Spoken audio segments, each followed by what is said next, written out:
Hello, everybody, and welcome to Living 4D with Paul CHEK. Today, I pass the helm to my amazing wife, Penny Crozier, the mother of the CHEK Institute. Our incredible guests today, here to share what it means to own 2021 as a woman, are Angie CHEK, also my wife, director of the CHEK Institute's Holistic Lifestyle Coaching Program, a highly trained and skilled shaman healer, a nutritionist, artist, author, and mother. Joe Rushton, chef, Australian TV celebrity, artist, author, mystic, mother, and CHEK Institute instructor. Nicole Devaney, CHEK Institute instructor, former professional dancer, shaman healer, and mother. Sara Rybczynski, formerly Sara Gustafson, an entrepreneur, healer, mother, artist, educator, writer, speaker, and CHEK instructor. Ashley Mazurek, CHEK Institute instructor, mother, athlete, and an outright amazing teacher. Amy Fournier, CHEK professional, dance and exercise teacher, businesswoman, entrepreneur, presenter, and writer. If you are a man, this may be the most important podcast you will ever listen to, particularly if you're still trying to understand women or the women in your personal life.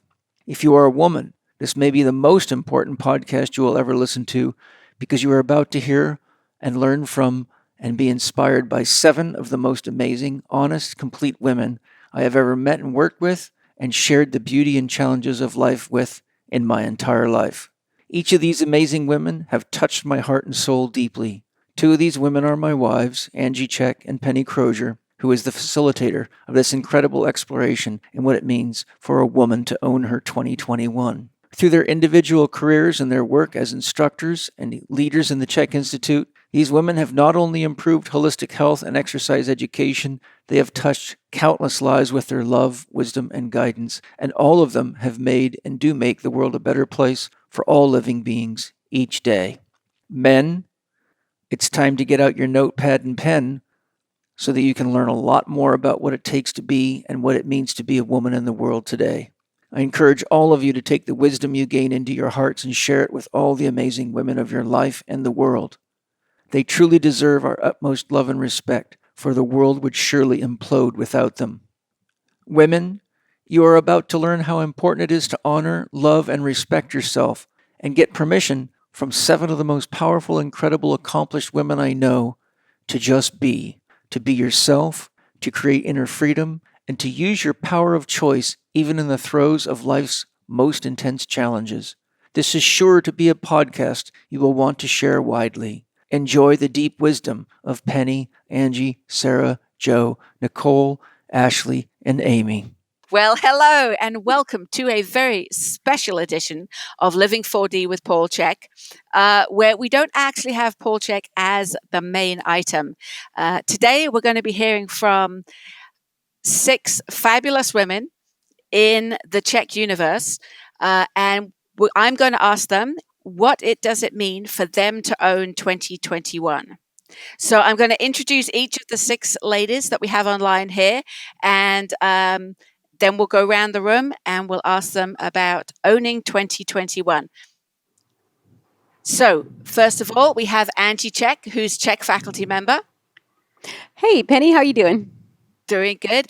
We have Sara Rybczynski, who is the author of our the CHEK Institute's fabulous Holistic Health and Performance for Women course.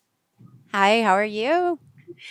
We have Nicole Devaney, who is another one of our CHEK faculty members. Hello, nice to be here.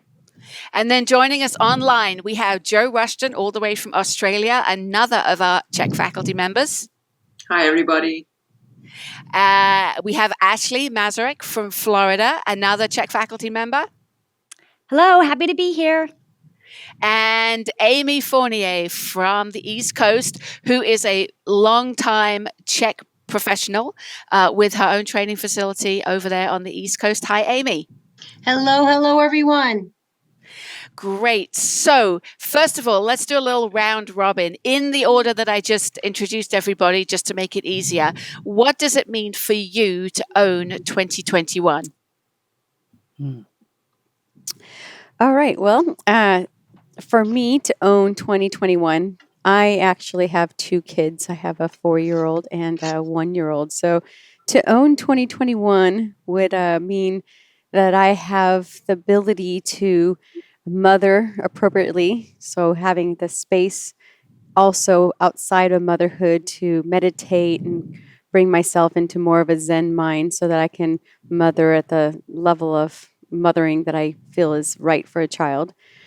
And, having a successful balance between the mothering and my business and my career, because I do love teaching for the CHEK Institute. I do love coaching with my clients. And so there's that balance. And so for me to own it, I would look at 2021 and say, yeah, I am being a fabulous mom when I'm not working. When I'm working, I'm a fabulous teacher, a fabulous coach. For me, that also to be fabulous means I am having the time to meditate, as I said, having the time to be grounded. For me, I love to walk my labyrinth. So having time to go out there and walk the labyrinth is really important for me to kind of ground. So when I look at 2021, I'm just looking at it as a snapshot and I see myself walking that, meditating, having time to read books that inspire me. I love books that make my brain go, wow, I want to think more about that, and so when I own 2021, I have time for creative outbursts and pursuits as well as the things I've already shared. So that's in a nutshell what my 2021 looks like. Great. Sarah? Well, so I would love to own 2021 by really refining my balance of the 4 doctors, as I feel like that has definitely kind of my rituals and my practices and my, routine got thrown upside down in 2020. And, we do the best we can. Of course, we've got all this nature to explore and enjoy, but I really want to get back to like a really good routine that I had in keeping everything balanced. Also owning 2021, it's actually so funny to even say that. Can't believe it's 2021. Like Angie, I really want to get more into my feminine and my, really current developing feminine archetypes. And one of those is mother. Even though I've been a mother for 15 years, that archetype is really, really developing right now. And I want to connect with that and just spend a lot of time in nature. And I also think I'm going to own 2021 when I get a full 8 hours of sleep instead of 6 to 7. That's really a big goal of mine. Fabulous. Nicole? It's interesting because, like Angie said, owning 2021, it's like coming after 2020, which I think we all experienced this massive upheaval in like knowing. Like a lot of people really don't know right now. And there's all of this concept of great spirit. But I think when we work with great spirit, we forget the feminine half of that, which is the great mystery, like not really knowing. And that was thrown at all of us this last year. And so I like the idea of goals, but also intentions. And as a mother of an older daughter, it's nice because I have a little bit more time. And for me, when there was that moment where we all thought, well, what if this is a pandemic? And what is going to happen? And what about tomorrow? I really got thrown into the present and thrown into gratitude for the things that feel like a daily chore, walking the dog, doing the dishes. Like it was so beautiful to have that frozen in time feeling. I think we're all so busy with going and doing.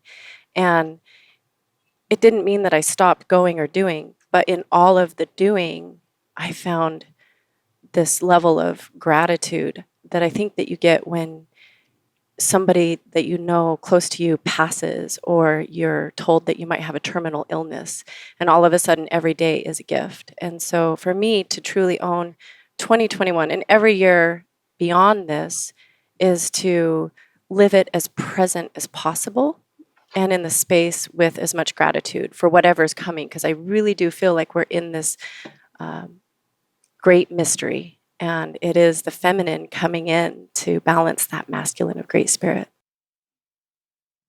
Great, and you're anticipating my next question, so which I'm not going to ask you yet. So let's go down to Joe. What does it mean for you to own 2021?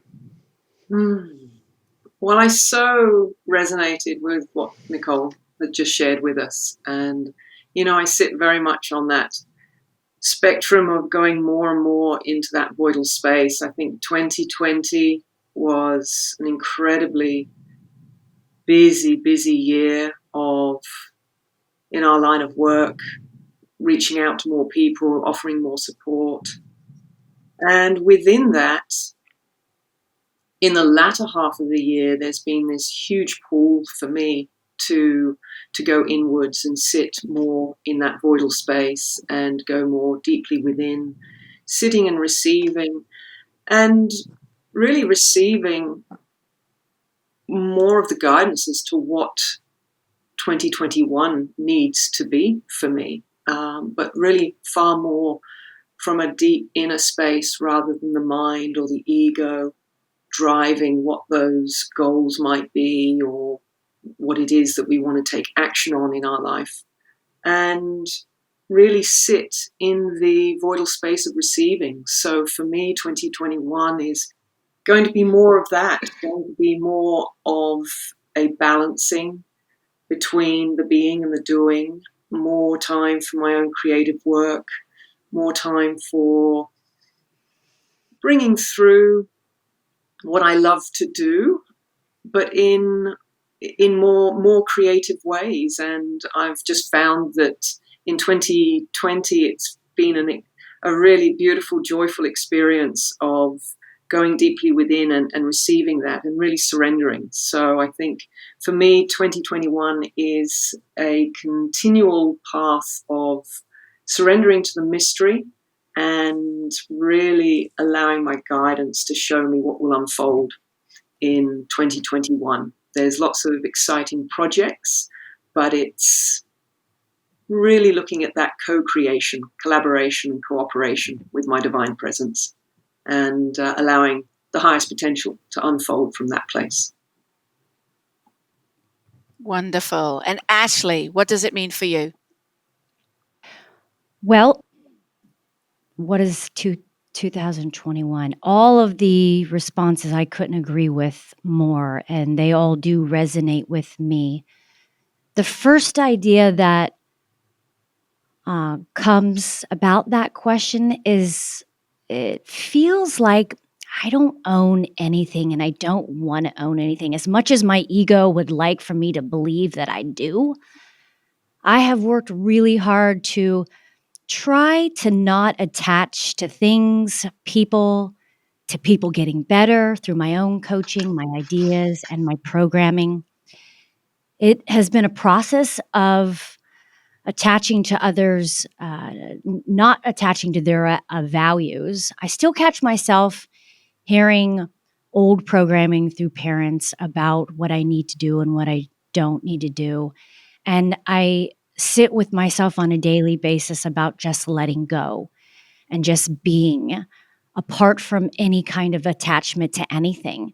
So my journey continues to sever attachments and ownership to clients' needs and wants, to embrace my children's needs, meaning for them to be who they are versus who I want them to be, or even for them to have the same values that I have. It's about me attending, accepting, acknowledging, and to allow and see the joke's on me if I think I can own or control anything, which in the past I have, and I've seen the destruction of my own ways. This is what my vision of every year would look like. It is to feel satiated with knowing that I have embraced ideas of continually attending, acknowledging, and accepting what Great Spirit has to offer as it creates the greater good to my growth. If I were to own 2021, it would be about me, if anything, owning my sense of peace, my peace and then balance, like's been said before, focusing on that balance to serve me, only me, reaching my highest potential, and then taking responsibility for my own happiness. It's about who I am and who I want to be in this lifetime, being secure in that image that I have created, and becoming aware of a different projection, if so, and why, which always leads to a greater knowing, doesn't it, about the growth of ourself, if we can actually look at it.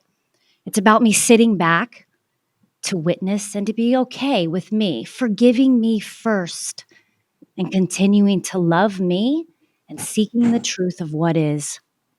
2021 will be about supporting everyone's own personal growth because I have a contract with those that surround me and understanding that it's all about the journey for us to grow and to ultimately be better in ourselves. That feels like a beautiful 2021 movie for me that I want to own, to witness and participate in this next year. And in this moment, I think that's what's truest for me. Wow. I'm thinking my goals for 2021 need a little revisiting right now. Amy, would you like to round it off for us? What does it mean for you to own 2021? Yeah, wow, that's all so beautiful. I love what everyone said. It sounds like we're all really aligned because, you know, when we're recording this, we're still in the midst of the pandemic, and globally, we're all in such a state of questioning everything, I think, and so many of our ideas and beliefs are now up in the air, and we're all analyzing our choices and becoming conscious of, what is really my choice and what is maybe some kind of imposed upon me programming or belief from someone else. So it can be a scary time for a lot of people, but it can also be a beautiful time because it's like an awakening, if you will, for us to all have a real opportunity to really get clear on who we are and who we want to be, and being really our true authentic self, and being able to analyze, what is really my conscious choice? What, the way I'm living my life, is this a way that I chose for me, or just something I started doing automatically because that's what my parents did, that's what my family did, that's what my community does? And I think as women, we've struggled with trying to always take care of everybody else. And I know I like to call myself a reformed people pleaser. At least I'm working on it. And, we want everyone to be happy. And I've struggled with, trying to win approval and conditional love and all these things. So I just feel like it's a scary time, but it's a beautiful time because everything is kind of up in the air and being questioned for its validity and its truth.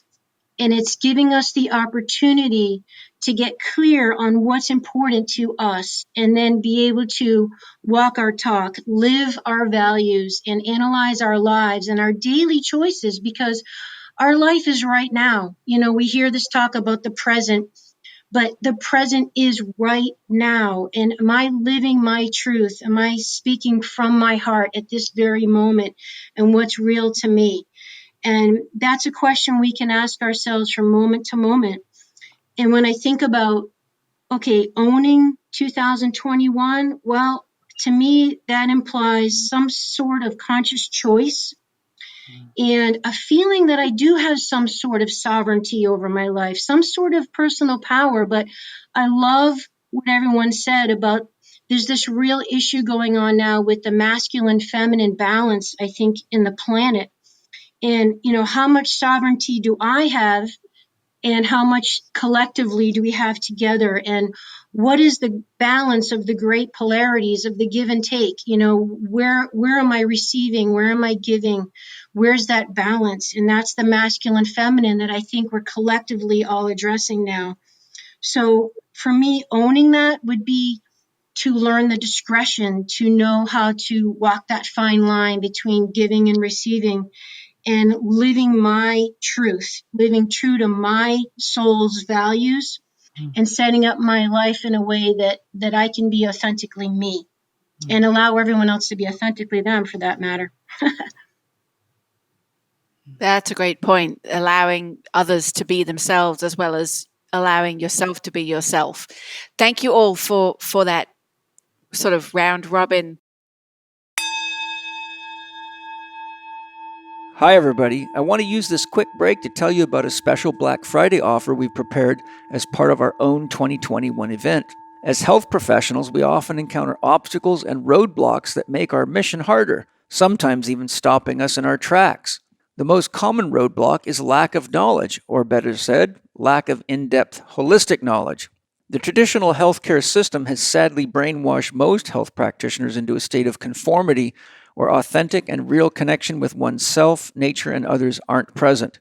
I hate to see this because my mission is to help the world one person at a time, and the medical mindset stops coaches from being authentic, practicing true healing, and owning their life. To combat this, I've decided to offer special discounted access to all my holistic lifestyle coaching and integrated movement science advanced training programs. These advanced training programs will teach you everything you need to know to start coaching yourself to become the best version of you and to coach your clients to levels of success neither you nor they imagine possible, all while creating financial freedom for yourself. I've distilled all the things I've learned in 4 decades of professional experience and research, and I've seen that what my students can do with that training is truly amazing. It's truly gratifying to see my students create so much change in themselves and in the world. Beyond the advanced trading programs, we're also offering a 20% discount on our digital products as well as CHEK-approved partner products. For updates, keep your eye on your email inbox and our social media. If you really want to own your year and your legacy, make the most out of this Black Friday event. You can get a head start on that right now by pre-registering for the advanced training programs of your choice at chekinstitute.com/own2021. That's CHEK Institute.com/OWN in small case 2021. Let's own 2021 together. Aho, great spirit. So let's go into some of our discussion questions. And some of you have touched on this in your own owning 2021.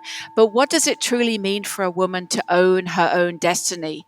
Whether that's her health, her family, her goals, herself. Some of you, as I said, touched on that already. And are these challenges that women face, are they different than men? Who'd like to start there? I don't mind jumping in. Go ahead. It's a really interesting question, Penny. And, I've sat with this, and in the last couple of years, I've had this amazing opportunity to take a group of men through a spiritual self-mastery course. And they've taught me so much. It's been this beautiful experience of bringing me to a place now where I would answer a question like that from something that I'm experiencing more and more, and it's less about gender. And this is my personal experience, is that I don't know that there are too many, if any, differences between owning your goals, your career, your aspirations, whether you're a man or a woman, because what I'm finding is that the journey is about balancing the divine masculine and the divine feminine. And whether we have a vagina or a penis and a set of balls, we are still learning how to step into and embrace our divine masculine and step into and embrace our divine feminine, regardless of our gender. And, again, regardless of our gender, I feel that we all experience various illusions and delusions and separations from the consciousness of our divine masculine and the consciousness of our divine feminine. And so whether or not we're as a female, sitting in the disempowerment of our divine masculine, struggling to take action, struggling for clarity and direction, struggling for the ability to make right choices, taking right action in our life, or whether or not we struggle as a man to come into embracing our divine feminine consciousness, our ability to sit and deeply receive guidance rather than acting from the ego. So both of these, as we are taught in the CHEK system, the two forces that we're learning to balance regardless of our gender, I feel that for myself, sitting in the feminine gender currently, I've really been on a very deep journey of learning to embrace the divine masculine, come out of the distortion of the divine masculine and come into its higher polarity, and really understand what it is to take responsibility for the choices we're making, what it is to take responsibility for what it is that we create through our choice, and what is co-creation, what is collaboration, what is it to co-create with our own group consciousness within ourselves, and what is it to come and bring our own group consciousness and co-create with that of our communities or working environments, or even within our family. And then I'm having an amazing experience this year with going more deeply into receiving within my feminine consciousness and really starting to feel the frequency of that voidal space opening, so I can feel the difference between when I'm receiving from my mind versus the higher polarity or vibration consciousness of my heart.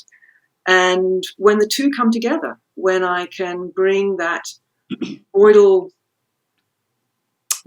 frequency of the feminine and be clear with that guidance and embrace that with my divine masculine and actually take action on that guidance, take right action that serves the all. And that's been the biggest lesson for me. And I feel that that's the same no matter what gender we sit in today. I feel that whether we are male or female, whether we're in corporate, whatever field we're in, where we might feel that as a female we are up against the masculine consciousness, well, what do we really mean by that? What are we up against? Because really you're up against your own divine masculine and what the law of reflection is showing you about your own power and how you are working with your own power, where you're feeling out of balance or disempowered in your divine masculine. And if you're coming up against challenges with a lot of other males within your environment, then it's a beautiful opportunity to actually ask, where am I out of balance with my own divine masculine? So I guess I have a different thought and feeling as to how I myself have come into embracing my goals and my aspirations. And it's been very much a personal journey of developing and balancing the divine masculine, divine feminine consciousness. And as I've done that, I've seen less and less about it being whether or not I feel I've got more or less as a woman and what the challenges are as a woman out there. So that's kind of my first thoughts and feelings on that question. Nicole, I know you have something you want to add there. Well, thank you so much for saying what you did, Joe. It reflected again. I think we're all on this same consciousness loop. I wrote down the answer to how to own my destiny, and I thought, well, this isn't gender biased. I mean, in the end, it's responsibility. Taking ownership for our creations, the good and the bad. And when we do that, it equals opportunity to heal and grow and ultimately create our personal heaven on earth. And one of the things I love about the CHEK system that really grew me through the process of 10 years of classes is that it taught me how to define what heaven is for me. And I feel that it comes down to a question in every moment for myself is what brings me joy now and blesses my future self and blesses the planet. And that to me feels like looking into everything I'm about to do with the responsibility and owning what it is. And so sometimes I'm not always driving really hard towards goals or intentions. And sometimes laying down and putting my belly on the grass is a lot more about bringing me joy now, and it does bless my future self. And other times I stay up past 10 and I'm looking at a computer screen with my glasses because I'm inspired to bring the gifts of healing and the wisdom that's coming through the work that we do. And so responsibility, thank you so much for saying that. And it's not gender biased. And that is true. I did phrase the question as binary gender, male versus female, but we do acknowledge that many people don't identify as binary or are gender fluid. And what Joe said about the divine masculine, the divine feminine that live within us all applies to everybody. Sarah, did you want to jump in there? Yeah. Well, I was looking at you because I love what you were saying, and I looked up and I was like, "You're pretty." So that wasn't a look like my turn. I was just admiring you. But I really love what Nicole and Joe said. I really do. And as soon as Nicole said, "I think we're all on the same loop here," everything in me just like got hot and was like, "Nope, I'm not. I'm definitely not on the same loop," because I'm still was speaking about feminine and masculine. I'm still very in my masculine, and what I even writing the course for the CHEK Institute, Holistic Health and Performance for Women, I included archetypes, and it's very, I know intellectually and spiritually, emotionally, even physically, that it is very important to be in touch with your feminine. And so this is just going to be my journey and my lesson to get into that. But coming from a very intellectual, masculine body, I am all about wanting to empower women and help them find their destiny. And again, it's about what is their destiny. It's not about owning it, but creating it. And that's a very feminine thing to do. Just create it, not own it, and continue to create it. And that includes your health. I don't like the word goals. I feel like goals it makes it seem like it's like some sort of outcome that may or may not happen. It's my goal. I don't like that. I don't like the word. And so maybe just getting rid of that word for me personally is and what I don't like saying goals to any of my female clients. I say we're going to put this down and write it down as if it has already happened. And when we create a destiny, well, for us, it's the dream, right? What is your dream? And so create that, make that your destiny.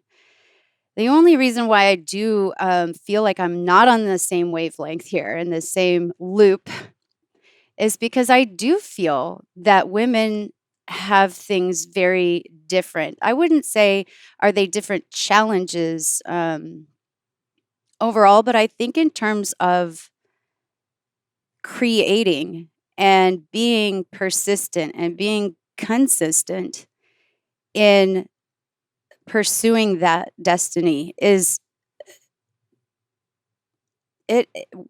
provides a lot of different, not challenges, but I think women have to do very many different things when they have created a mindset of this is what I want, this is what I'm going to get, and this is what I'm going to be. There are a lot of challenges. For one, before I just go ranting, 75% of unpaid labor worldwide is performed by women. And so, and that includes working women. Does that include mothers? that, of course, it includes mothers, but it includes working mothers too. They are still in that, that group of performing unpaid labor. So they're working, getting paid, and then going home and doing more labor, but not paid. And so that's worldwide, it's 75% of women perform all the unpaid labor, whether it's in the home or anywhere else. And so when you think about, a woman she has decided, this is my dream, this is what I need to do in order to pursue that dream and make that a reality and create it and continue to create it, she's got to jump over a lot of things. And many of that is, yes, motherhood, career, family, relationships, all can be very similar to men. However, if there are two, a man and a woman who are married or co-creating their dream together, and maybe they have children in the same house, and again, both working, the woman is the most likely to take off work when the child is sick or the pets have to go to the veterinarian, or there's, repairs being done at the home and things that need to be done, and holidays to plan and birthdays to plan and aging parents. So it's usually the woman who has to take that sacrifice and take on that role. And statistically, go look it up. I'm not trying to say that women just, boo-hoo and woe is all of us, but these are facts. And as we've all been talking, like, the feminine is coming out, and it is, emerging to bring balance to all of this. And I do agree with that. And I'm very excited about that. But we are all still operating under very healthy and toxic masculine conditioning, like, look where we came from. So we can have all these intentions to bring forward this feminine. We have to be aware of the conditioning that we're operating under and understand that, you look at the facts, you look at the fact that women do tend to take those sacrifices. And when I see those statistics, I see conditioning. And I was in the hospital with my daughter one day, and it was actually when I was developing the course for the CHEK Institute, and I had a conference call with Matt Walden and Gavin, and I had to take it, and I wasn't going to not take it, but my daughter was in the hospital. So I went to the hospital, and I'm visiting her, and I'm emailing them saying, give me a few minutes, waiting for the doctor to get in the room. And the doctor came, and then I told him I'm going to have to take a conference call, and I need the Wi-Fi. Or is there a good place I can take this call? And he looked at me, and I'm not kidding, this is a true story. I emailed Matt afterwards. He said, you mean you can't take that conference call another time? And that was just, to me, I said, I could, but these people are from around the world, and it would be difficult. But he didn't know, right? But I probably could have, but I choose not to, because I know what my dream is. I know what I need to get done, and I want to balance that. But I share that story to point out the conditioning that we still operate under. And he's a great doctor, and he helped us, but he made me feel as though my family duties must take front and center no matter what. And if I am balancing my family duties with my professional duties, something's wrong with me. So I asked that doctor if he had a wife who also was an ER doctor, and then there was a family emergency, who would go home. And he looked at me and he nodded yes, like he didn't say anything, but he was nodding yes, and then walked out, because he understood at that point that men don't raise their hand to, I'm not saying all, I'm not going to be very, fact about that, but, for the most part, in a professional setting, it is not the male who says, I'm going to do it so my wife can work. That's our conditioning. And so I think that to create, right, your destiny, we have to work on changing that. and also in ways that are, compassionate towards our men or our partners, in ways that won't emasculate them either, relative to their experiences and what they feel is emasculation. But you just decide. And I wasn't going to let that doctor shame me. I wasn't going to let them that develop guilt in me. And at the time, I felt the anger rise up in me. And that's also, it's healthy, but with that anger comes stories, and I had to really contemplate on it. But in the end, it's all about, no, this is what I want. This is what I'm creating. This is where I'm going. And I'm not going to allow conditioning and all of these other ideas and stories and narratives to stop me from doing it, because as a woman, I'm so terrified of shame and I'm so terrified of judgment. And I'm not going to let that hold me back. And so even if you have to be a little angry about it sometimes to push through, that's fine. But just feel that anger, and just don't, I would say don't project that on others. Just feel it and let that be the fire and the passion in you that drives you forward, moves you forward, and keeps the wheels of ambition and love for your dream alive. And so I think that's kind of where I get a little energetic. Sarah. Organifi Balance is an excellent pre and probiotic with 7 different essential strains of pre and probiotics to enhance your microbiome, decrease gas and bloating, and support improved immune system and total body function. If you look at the research on the microbiome today, it's clear that the quality and balance of your gut bacteria impacts just about every function in your body. Each serving of Organifi Balance contains 20 billion colony-forming units, and that is guaranteed. It improves digestion and absorption of vitamins and minerals, and it boosts immune response. Simply add to water or any cold drink, or go the extra mile to enhance your health and vitality and add Organifi Balance to Organifi Green, Red, Gold, or Pure Juice mixes, or to an Organifi Complete Protein Shake to support your gut, immune system, metabolism, and experience total body satisfaction. Organifi makes being healthy quick and easy for the whole family. My family, friends, and clients all love Organifi, and I'm confident you will too. Living 4D listeners get 20% off Organifi products when entering the discount code capital C, capital H, capital E, capital K 20 during checkout.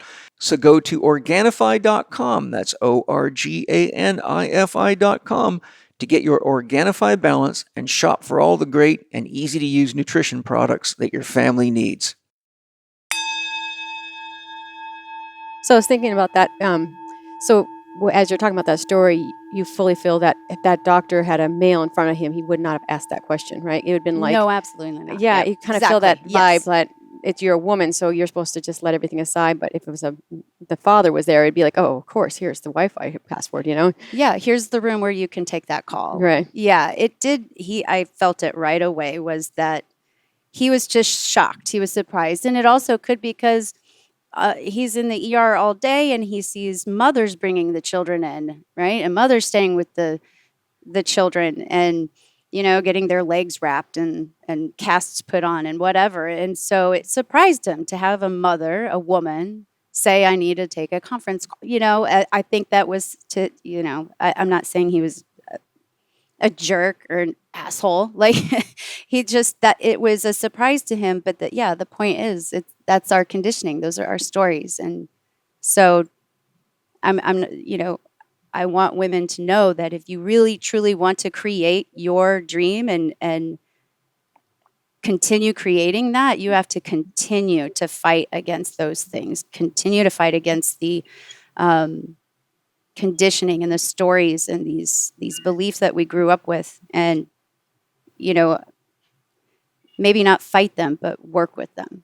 Yeah, I totally agree with that. Like I'm listening to both sides, and I'm a Libra, and I can kind of balance and go, I feel that. It's like, yeah, when it comes to just goals and, dreams, I don't think it has to do with sex at all. But when it comes to specifics, like we're talking about, yes, we women are really in charge of the household and children and taking care of that. And so for us to really own the year and take care of and manage our destiny, it's not just our destiny, it's the destiny of our children too. It's like we are responsible for them. It's like, the husbands go out to work, and we're the ones to take care of the sick child. We're the ones who get up in the middle of the night. I'm not saying that not all men don't, but for the majority of it, that's the women.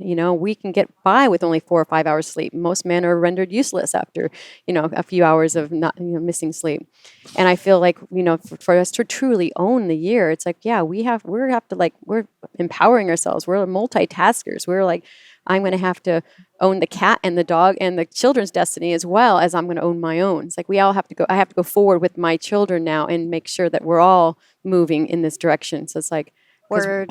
yeah, we're Exactly. responsible for it all. And I think that, for the men, they don't do that. I'm sure there's exceptions to the rule, but for the most part, it's the women. We're the ones who have to do that. We're the ones, working extra hours, like she said. We're the ones cleaning the spilled milk off the floor and cleaning out the refrigerator and doing those things that no one else is going to do in the house.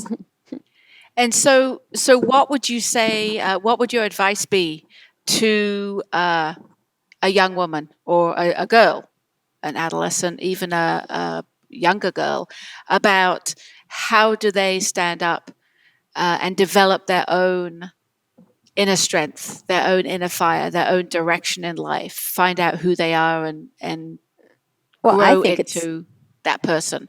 yeah, for me, I think it's like, don't give up. It's like, yeah, we might have to, disadvantage in a way in society and saying, yeah, we have extra things we need to do, but that's just part of being a woman. Hear us roar. It's kind of like, yeah, we can do that. And so for a young woman saying, don't get discouraged because we have to do more. We have to do extra because we have to sleep less to get everything accomplished. It's like, hey, just take care of yourself. And I find that to remember the balance as we go back to that first question, it's like, making sure we are getting as much sleep as we can, making sure we do take the time to eat, because I know that I become very hangry and I don't do anything good when I'm lack of food.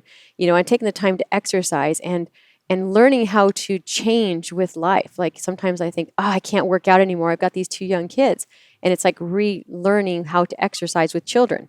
A double jog stroller. Great. I can jog with both kids. Oh, let's go to the park and I'll do pull-ups and curl-ups and dips at the park instead of just sitting on the park bench looking at my kids wondering why I can't work out today because I'm here with the children. So it's like, no, seize the day. Yeah. Take the opportunity and learn to move with the changes and say, how can I multitask and get those things done for me? Yeah. And just to quickly, because I, 2 things. One, I want Nicole to talk about how working out is empowering, because talking to her about it's so inspiring, and she has such great ideas around that. But I do want to first say, like, I've spent this week with Penny and Angie, and I've spent many weeks with them, and I watch them. And so when my advice would be to understand that, yes, we do tend to do a lot more. We are multitaskers. That is a very great gift of ours, because women are able to control and operate and manage and utilize both sides of their brain at the same time. So we're just good at that. And so it doesn't make us a victim to being the ones who do a lot more. But watching Penny and Angie, even just this week, and just how much they do, it makes me tired just watching them.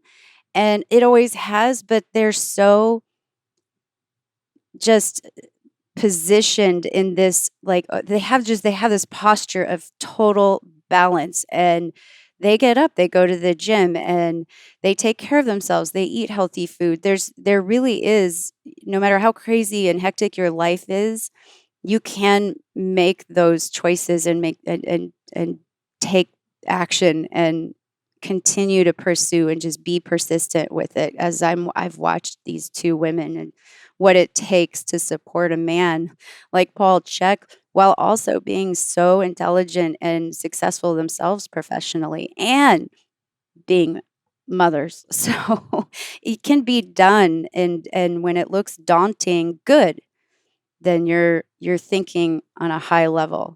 Just look at it, and if it seems overwhelming, then yes, you're dreaming big. Keep dreaming big. Otherwise, you'll be faced with a lot of crises. Nicole? Well, I'm going to also pass this one off to Ashley, because I've seen her do this with her own daughter. And what it is for me is our children and the youth learn from our actions, not from our words. So it's about us doing our passion. And like you were saying, not putting our dream aside to only be the housekeeper, but finding that balance. My daughter, she's inspired by so many things. And every time she wants to change her mind, I let her.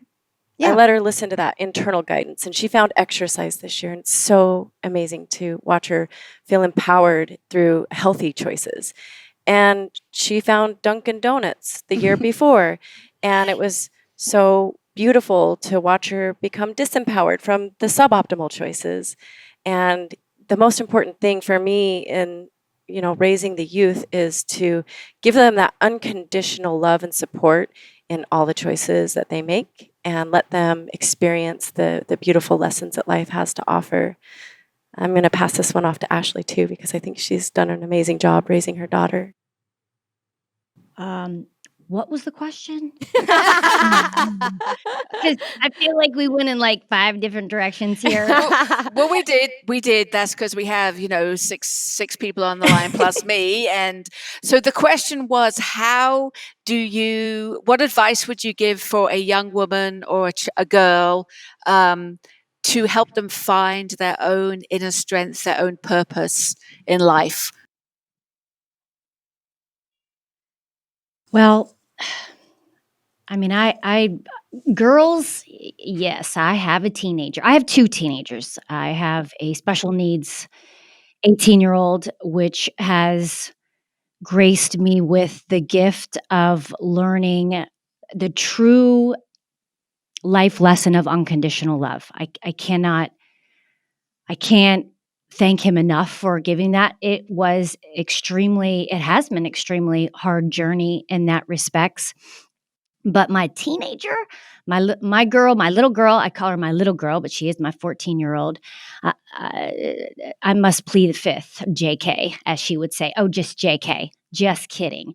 For me, in my experience, it's truly about me maintaining my own balance as a mother. I think that my relationships, I do consider myself to be an expert since I have had many relationships that have taught me several lessons about being a woman, about being a girl, about learning about my archetype of a victim, about being a prostitute, about being too much of a mother, a saboteur.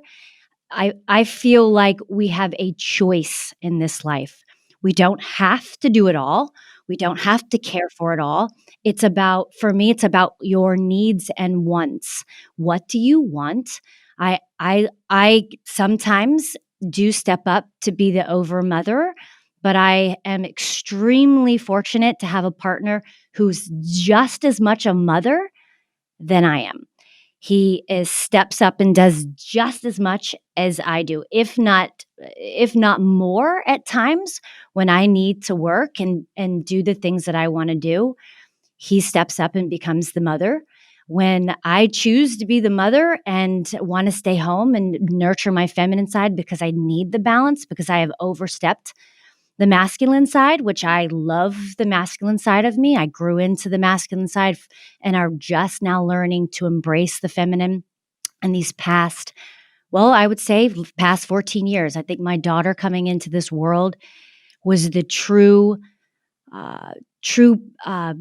being that taught me to embrace the feminine side of myself. I pretty much had to, because I tend to be an overdoer.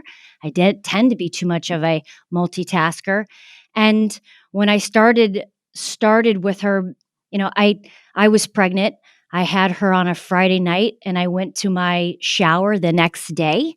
And from that point on, I didn't take a day off from thereafter, making lunches and cleaning house and taking care of her. And at the same time, I wasn't happy. So I think it's important for women to, yes, look at their conditional programming, but I think it's best for them to look at themselves, to sit with themselves, to be with themselves, to see how they truly feel. And how are they feeling about what they're doing? And if you're unhappy, then what will bring you joy? What will bring you peace? And if you feel like you're in a place where you have to do something, I don't believe anyone has to do anything. Well, I have to take care of the kids and I have to cook dinner every single night.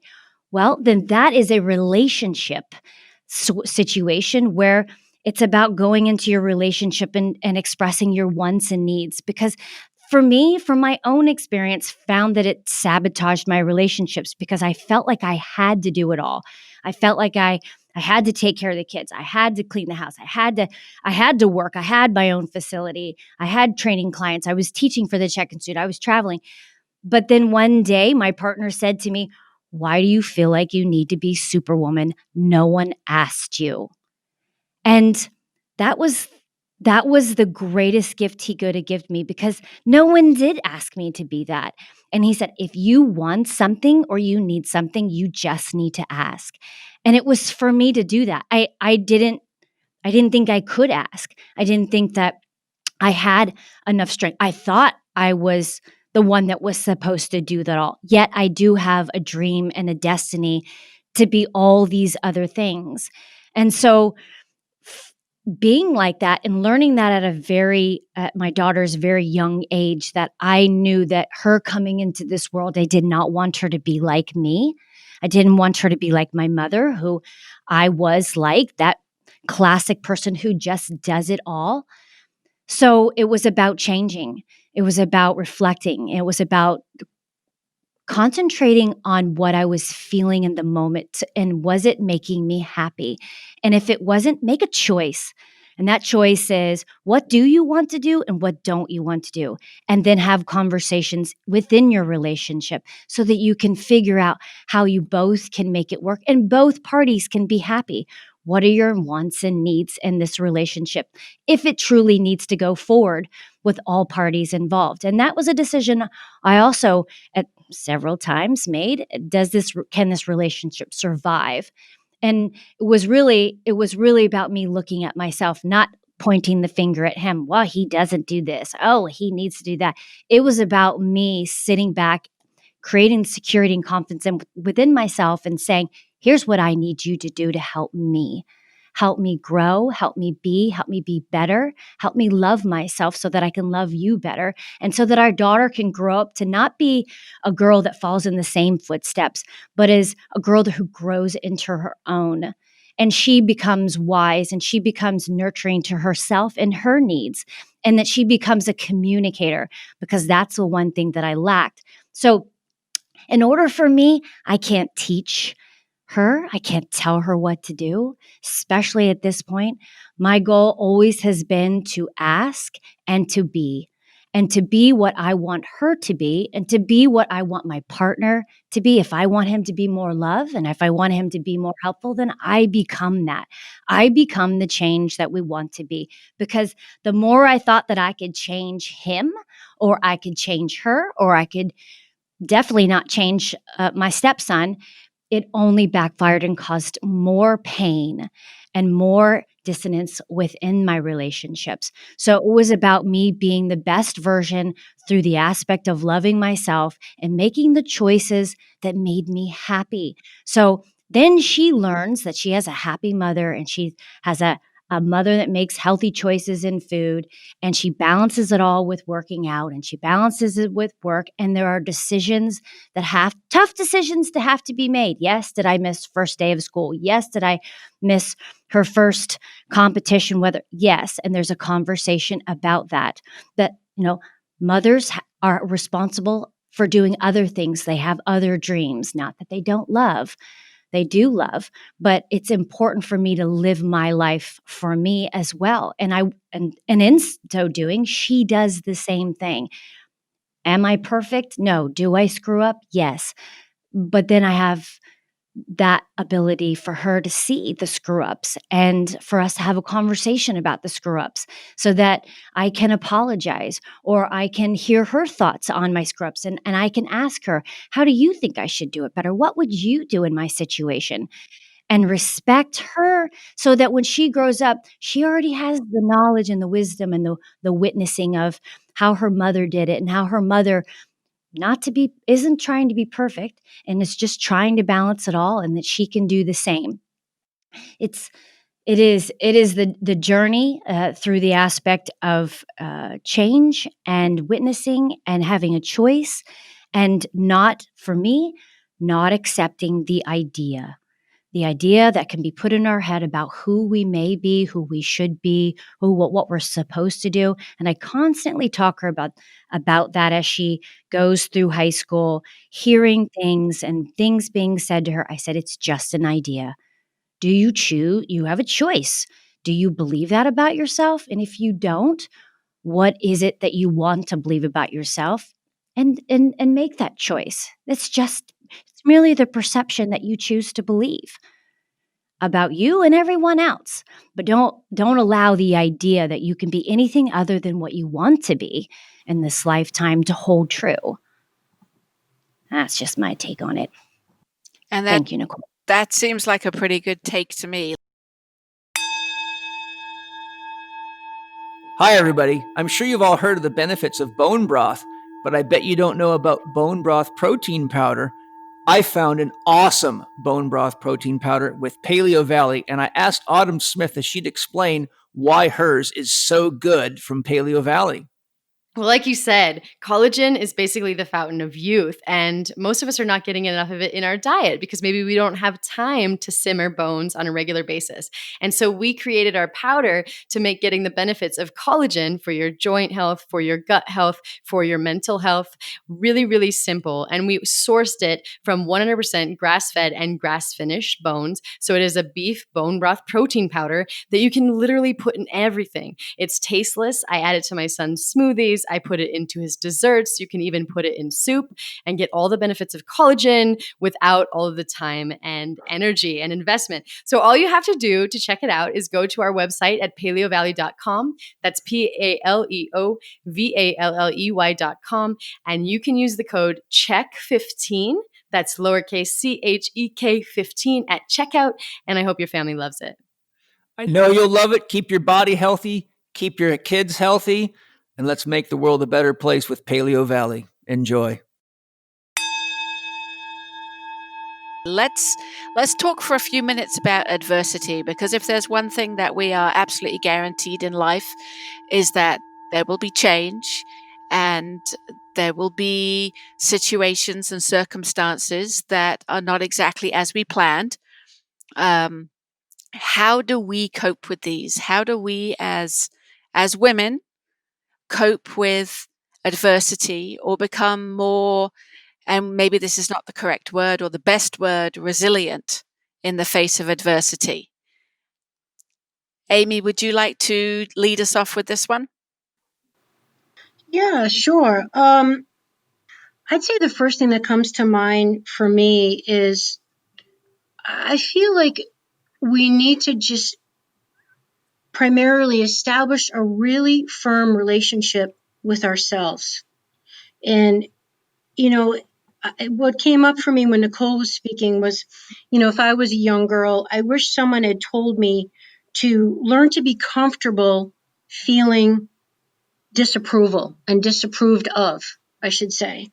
And I feel like if we can be strong in our own core, then we're not as reactive to the reactions of everybody else to what we're doing if they approve of how we're behaving and the choices that we make. So a strong relationship with ourselves is essential because that's the compass which we're going to make all our choices from. Does that make sense?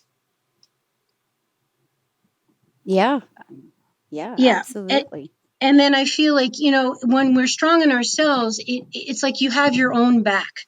You're not as needy. You're more, you've got your own,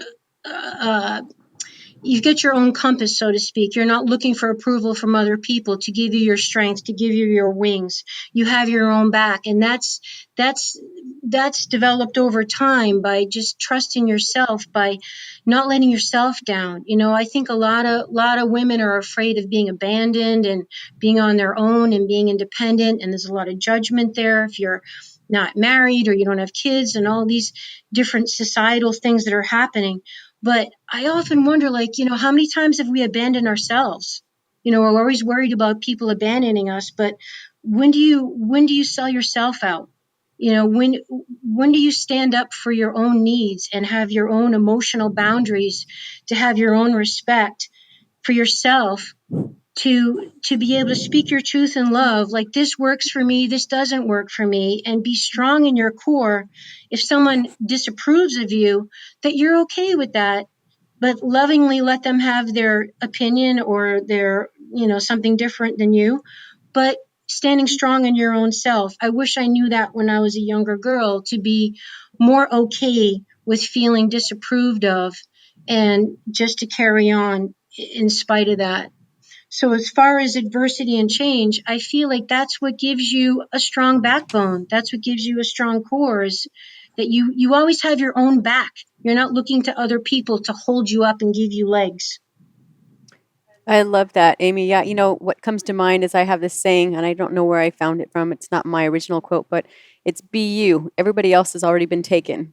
Love it. And if we just realize that we're all unique, beautiful beings, and when we try to be someone else, we're missing out on the gift of who we really are. And if you're for a young girl, for instance, and you're out there dating and trying to find the right person to be with, and it's like, if you're faking trying to be somebody you're not, and you're, dyeing your hair, and you're making your lips bigger and your boobs bigger and your body different, and you're working super hard to be someone you're not, eventually that's going to break, and it's like one day you're going to realize that you want to just be you. And then that person you're with goes, well, who the hell are you? Well, that's not the person I married, and then you recognize that if we're just remember to be true to ourselves, then when we are out there in the world, we actually are attracting those to us that are true to who we really are. And that makes life so much easier, because then you're not trying to be something you're not. And so just rising up within ourselves and saying, this is who I am, this is what I love to do. And it's okay if people don't like that, because there's other people who do like that. And when those people find me, we're going to get along really great. And I'm going to have the best friends and have the closest relationships, because I found people just like me. And I can eat everything that they have at their potlucks. Yes. Yeah, like Sarah's wedding. Yeah, that was good food, but I have to credit Alex for that. Yeah, and I love that, Angie. Thank you, because I think it's so hard for women, because we want everyone to like us. We want everyone to get along. We want community. We want harmony. We're nurturers. We're caretakers. We want everyone to be happy, and so much so that often we sacrifice ourselves. I hear that every day, and it's a very delicate balance. And I feel like, sometimes women have to step back and think, really, who am I? Who am I beyond this role, this identity, this label? I'm a mother, I'm a teacher, I'm a wife, I'm a daughter, I'm a whatever, but beyond all of that, because when those things fade and life changes, or like when Penny said, adversity gets thrown at you, or something goes off the rails, who are you at the end of the day, that you can stand up and say, this is who I am, to have what I said, that compass, to know how to navigate from there when that wind comes and you've no more sail, Yeah, I agree. And I would even go further to say that not just who am I, but how am I being? Because, when I ask, my clients, like, well, who are you? And can you put an archetype and write a story and narrate your own story and what you want to become? And very, very difficult for so many women to answer, because they wear so many hats. So I ask the question of how are you? And what are you being? And being is really like the most important, because it brings you into the present. Like, how am I being right now? And when not what are you doing, but just how are you being? And getting back to adversity, I think women and girls can be more resilient. Just like Joe said, or Amy, I'm sorry, just be yourself. And that's so cliche that it, like, when I say it out loud, it just sounds stupid, but really think about it in terms of, what is my truth? And if you can't figure that out, write down ways that you change your mannerisms and the way you talk and the tone of your voice. Or, normally you cuss at home, but when you're in public, you don't think it's proper, so you're going to talk different. Things like that really were such a challenge for me because I also wore so many hats, and I was in a 13-year marriage that didn't work out. And it was a blessing, though, because it taught me, about being more resilient. And being more resilient is being aligned. And if you don't know what that means, to be aligned, it means that if you have a certain set of values, then look around in your life and make a list of the 5 top areas where you struggle the most. And this is really important too. Like, write these areas down and ask yourself, in what ways or circumstances or experiences do I find myself going through failure or spinning my wheels or not getting motivated, unable to find some energy or drive, and where do I continue to go into these experiences and situations. And then you will find where you're not in alignment with your values.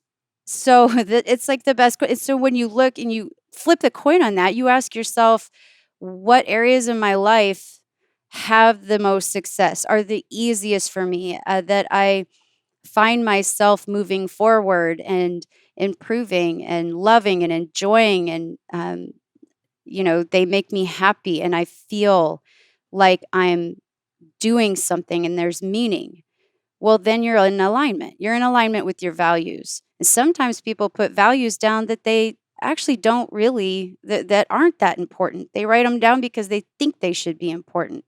And so if it's hard for you, ask yourself those 2 questions. Like, where am I experiencing the most failure and stress and spinning my wheels and the most challenges? And then in what areas are things much more easy and joyful and successful?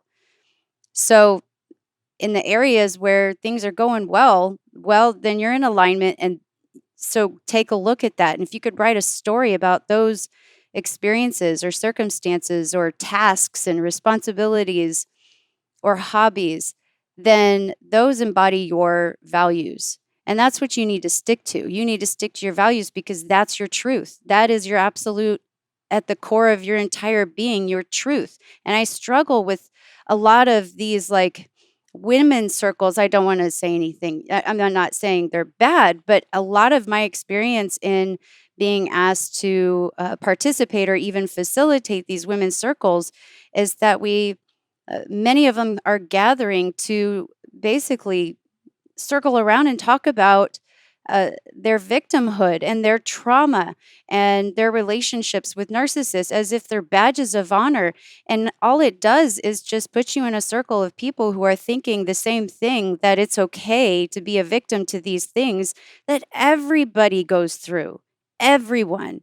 And so when I was struggling to be that soft spoken, hand holding type of therapist and coach, I found myself struggling a lot and I was out of alignment. I was knocked on my ass many times because I wasn't being true to me, because I felt like maybe my intellect and my very forward nature and my, potty mouth, like shame, like I thought that was just not the way to be a female coach or a female therapist or a facilitator.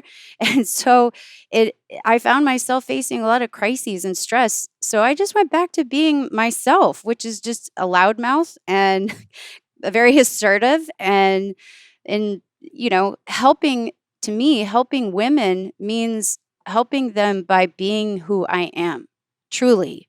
And so not worrying about saying shit in public or with a client or on social media. It's just being me and communicating the way I am feeling the most passionate, and because it shows up that way, and it attracts people to you who are also like you and also need you and can be helped by you. And one last thing before I want to pass this off because it's such an important question. But being resilient and becoming more resilient, like, you don't need to think about that because you already are. You already are. Every single one of you listening and every woman in this world, every young girl in this world is absolutely resilient. That's why we're the multitaskers. That's why we get to control both sides of our brain. That's why we give birth. That's why we create life. I was going to say the F word, but actually Penny did say something about that the other day. So I will refrain from that. But we create life. We give birth. We make human beings. Like, holy shit, we are already resilient. And so you are. So just take care of your body, honor it because it's so intelligent, and just be good to it, and be good to your mind, and be good to your heart, and stay true to yourself. And I will just a few little facts because I like facts and statistics. Know what your adversities are. Like, become educated. And, I said earlier, I don't like owning your destiny, but to create your destiny. But in this case, own your choices and your decisions about your health. If things are going rough, because they will, it's okay. It's okay to be depressed. It's okay to have those moments where you have a tantrum and you're like, I just wish I wasn't here and I want to be raptured right now into the sky and, sit in clouds. I want to move on, like, it's okay because we take on a lot. And so express it, feel it, let yourself do that. You don't need a doctor saying you're depressed, take this pill so you don't feel. Like, just feel. And also become educated. I'm going to repeat that. You need to learn about yourself. You need to learn about your body. And instead of listening to everybody else and fitness magazines or health magazines or social media and how everybody else is doing their thing, is learn about you and what works for you. And, I would have a shameless plug for my course with the CHEK Institute because I talk about it in there. Like, everything that women use, everything everyone uses on a daily basis, whether it's a tool, equipment, a piano, a tennis racket, a computer, everything is manufactured and produced. It's designed and manufactured based on the average male measurements, hand span, length of fingers, height, weight. Everything is based on the average male measurement. And the difference between men and women is, 89% of women in the US, for instance, I don't know worldwide, but in the US, 85 something or other percent of us are under 5'4". And the majority of men are 5'6" and above. And I forgot the statistics there, but there's at least a 2-inch difference. But the average male is 5'9.5". And so if we look at the average male and all of the measurements of the average male and weight, 175 and 5'9", that's about 5 inches that we have to go extra. And pianists, they looked at pianists, female pianists had the most injury and arthritis pain in their hands. But here's, again, going back to our conditioning and the way we, our stories, is that, as I said, everything is designed on the average male measurement, except for 2 things, which are tampons. No, Tampons.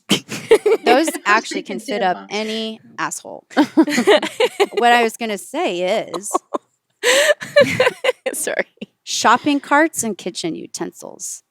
Like, you guys, seriously.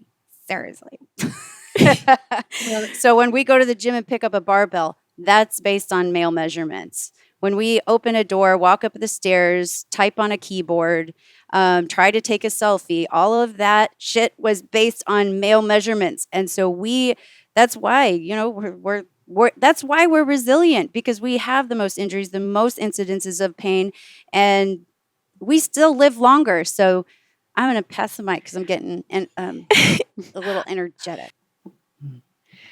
I just want to real quickly say for me that the gift of adversity is the opportunity to clarify. And as Sara was saying that, we take a pill for pain or not to feel. And I think that when we lean in to the pain, we get the opportunity to know what we don't want and learn more about what we do want. And then the real lesson for me as a woman is to learn to use my voice and to draw my boundaries and feel okay with that. If there's one mineral you should be worried about not getting enough of, it's magnesium. Magnesium is the body's master mineral, influencing over 300 critical reactions, including detoxification, fat metabolism, energy, even digestion is influenced by the presence of magnesium. But there are two big problems here. One, magnesium has been largely missing from U.S. soil since the 1950s, which explains why it's estimated that up to 80% of the population may be deficient in magnesium. And two, most supplements contain only 1 or 2 forms of magnesium when really there are at least 7 that your body needs and benefits from. If you take this latter fact into consideration, it's not illogical to conclude that 90% of the population is likely to be deficient in 2 or more essential forms of magnesium. The good news is that when you do get all 7 critical forms of magnesium, pretty much every function in your body is upgraded, from your brain to your sleep to pain and inflammation reduction. And it all improves fast. That's why I'm so excited about what my friends at Bioptimizers, makers of industry-leading digestive supplements, have just created. Their research team recently formulated what I believe to be the ultimate magnesium supplement, easily the best I've ever seen or experienced, with all forms of this mineral. They even include trace amounts of something called monoatomic magnesium, which helps make all the other forms more bioavailable. This is by far the most complete magnesium product ever created, and until or unless someone comes out with a better one, I highly recommend you give it a try. Bioptimizers calls this product Magnesium Breakthrough, and they're running a special promotion for you at bioptimizers.com/living4d. That's bioptimizers.com/living4d. And right now, during the entire month of November, Bioptimizers are running their Black Friday and Cyber Monday until November 30th. This is the best time of year for incredible deals. On select products, you can get free shipping, up to 40% off, and they're even giving away free bottles of Masszymes, P3OM, and their HCl Breakthrough with select orders. And here's the deal. The guys who make it are so confident that you're going to like it that they're going to give you all your money back if you don't. With this one simple action, you can reverse magnesium deficiency in all its forms and upgrade the performance of your body, including how you look and feel in every possible way. Make sure to go to this special website because it's the only place where you get access to this amazing discount. This Magnesium Breakthrough promotion is only available while quantities last. Again, that's Bioptimizers, bioptimizers.com/living4d. That's bioptimizers.com/living4d to get your amazing deals on Bioptimizers, great products, and Magnesium Breakthrough. I love Bioptimizers. I actually do use them every day. Their products are excellent, and that's why I'm super excited to share them with you here. Enjoy. So, does anyone have any specific tips, strategies, or examples from their own situation about how you can stay calm when you are in the midst of challenges, adversity, or failure? Because we know it's all going to happen, and we know that it's one of the hardest things is to stay calm, not get caught up in whatever's going on, and keep our eyes on the horizon about where we do want to go. Would anyone like to share anything, a specific strategy or tip that they have? I can jump in for a second. This is Amy. What came to me even when Sara was talking, and I love that exercise you gave, Sara, about people getting into alignment and analyzing their life in the different categories and what's in alignment. And it made me think of something that I came up with. I think everybody probably in the world has a to-do list, right, with a gazillion things on it that get like 3 done a day. I developed something I call the to feel list. So we think about what we have to do each day. How much time do we give to thinking about how I want to feel each day? Because like Danielle Laporte in her work, she talks like Firestarter, she talks about everything we want in life because we want to ultimately feel a certain way. We want that car, that dress, that relationship, that house, that child, whatever, because we think in getting it, it's going to make us feel a certain way that we want. It's going to make us feel loved. It's going to make us feel safe. It's going to make us feel important, significant, successful, whatever it may be. So if we set up our lives being conscious of, okay, today I want to feel calm. I want to feel productive. I want to feel patient with my children. I want to feel open and noticing small miracles in the universe. I want to feel surprised, just to be setting up ourselves to win. To me, that's part of owning our day, is how we feel each day, because today's all we got, right? And our feelings determine our life experience. The quality of our life is based on the feelings we feel from day to day. And so that's one thing that came to mind. I just wanted to share that usually helps people is to make a to feel list. And I'd say just the only other thing would be to try to just focus on controlling what you can, because so much we can't control, right? So we can control a lot of our environment, like our home and how clean it is, how cluttered it is. The things we have surrounding us that give us a sense of nesting and comfort and warmth and joy, like pictures, mementos, comfy pillows, soft colors, essential oil smells, yummy food. I mean, trying to control our immediate environment, I think is very, very powerful. A lot of people don't give it enough power into controlling how they feel each day in the environment around themselves. And also controlling the people in your life, right? Which can be hard to do depending on who's in your immediate circle. But, everyone has an energy, and being around the kind of people that have the energy and the mindset that lift you up and make you feel like, you're enjoying your life more and you're not stressing you out and drain the life out of you. And I think the meaning that we give things, I always wonder how people get through life without having a bigger sense of there's some kind of greater force and power in the universe, some sort of faith that there's some bigger plan going on, because it must be a very scary world to be thinking like this is all there is and what's the point.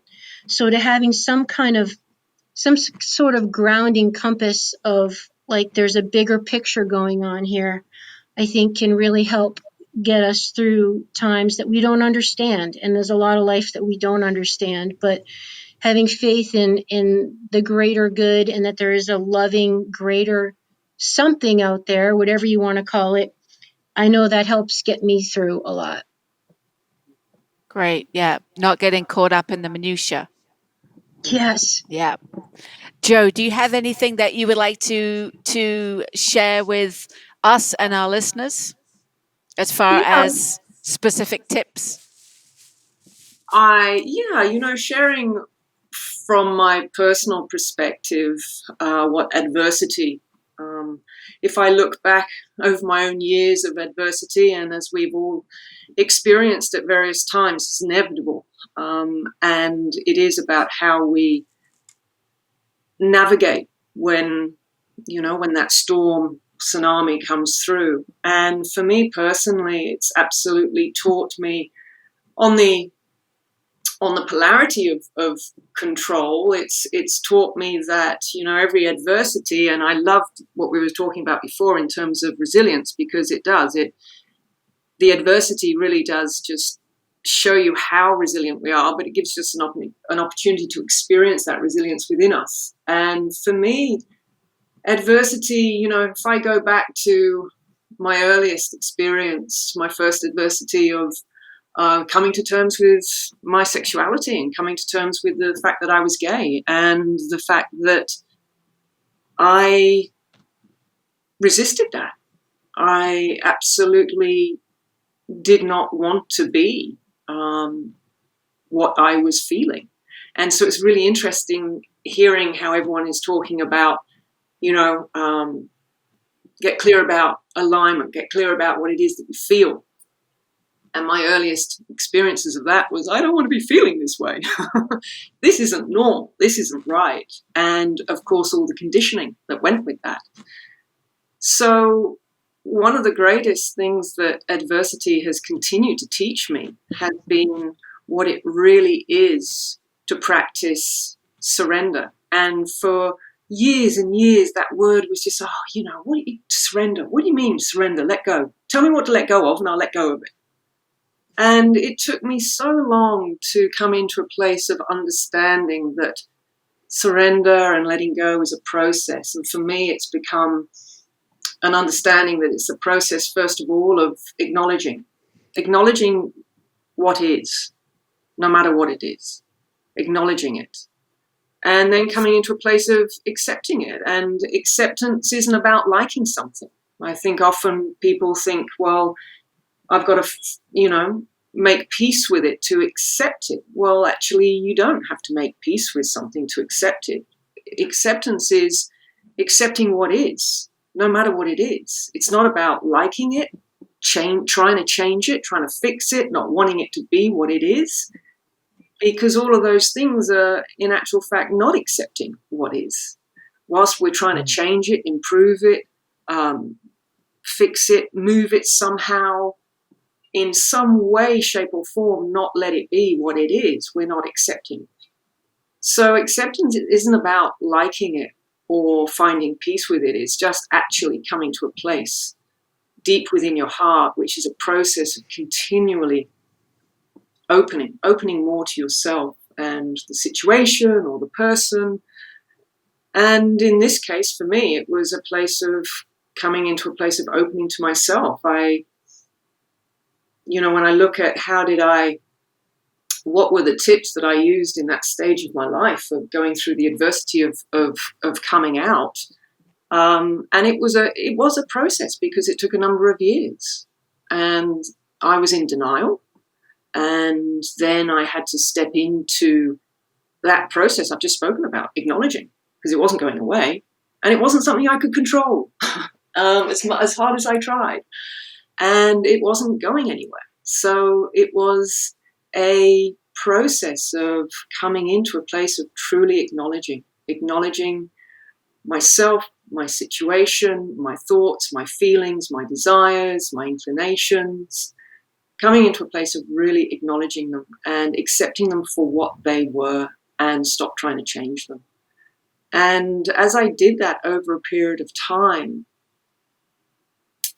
then that resilience, which is really, I loved how Sara said it's the alignment. It's coming into an alignment with your heart and mind. And for me, the alignment of the masculine and the feminine. For me, what resilience. Whether we call it resilience, the ability to endure and open through that endurance rather than close and shut down and create more separation to ourselves and to others. The ability to continue to open and embrace what life brings you as an opportunity to learn and grow and see the gift in that adversity and open to the lessons that you are being offered through that adversity. And of course, as we've spoken about, that's all about perception. It's about how we choose to perceive a situation. Is it something in our way or is it something on our way? And all of these things are what we learn when adversity does come our way. And, I remember through that period, I probably spent 2 years living in the closet, too afraid and ashamed and fearful to speak my truth and to live my truth. And when I finally did, I'll never forget the time that, and it was a strange occurrence because I didn't intend to come out there and then to my family at the time, or my dad in particular. But I want to, say this because we've spoken a lot about being. We create an experience of the consciousness that we're choosing to be. What we choose, the actual choice itself, is less important than the consciousness that's making the choice, because it's the consciousness that we experience through the choice. And, I'll never forget the consciousness that I was choosing to embody when I unexpectedly came out to my dad. And the way I did that was asking my dad, what would be the most disappointing thing any of your children could ever do? And he looked at me and he laughed and he said, well, you're not gay, so that's okay. And of course, I just swallowed myself. I swallowed myself up because I had just created, through the consciousness that I was choosing to embody, I just created a very experience of that consciousness right there and then. The fear of being rejected, the fear of being abandoned, not loved. And that was experienced right there in the moment. And over the years, through other adversities, it's taught me to attune myself to the consciousness I am housing, that I'm embodying at that moment. What is it that I'm choosing to, think, believe in, feel? Because whatever choice we make, it's the consciousness that's making the choice that we end up having an experience of. So my tips to resilience is, first and foremostly, however long it takes, coming into a place of acknowledging, accepting, and embracing what is, no matter what it is. That's actually a quality of the divine feminine that's taught me so, so much over the years. And it brings us into the ability to have clarity over the choices that we do need to make from that place, what action we do need to take from a place of acknowledgement, acceptance of what is just the way it is. And the greatest tip I can offer there is that is not about liking it or being at peace with it. That comes in time. Coming to a place of acknowledging what is, accepting what is, and embracing it just as it is step number one. And that is not about liking it.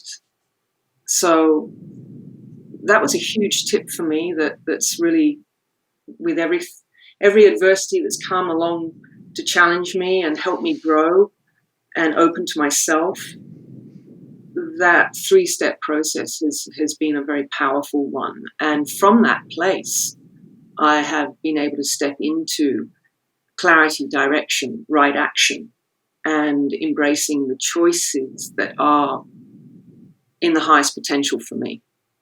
So if that helps anybody out there as adversity comes and knocks on their door, as the pain teacher often does, as Paul teaches us, then it is an opportunity there to practice that process. It helped me. You're awesome. Yeah, Yeah. just listening to you, my whole heart just softens. Thanks, Joe.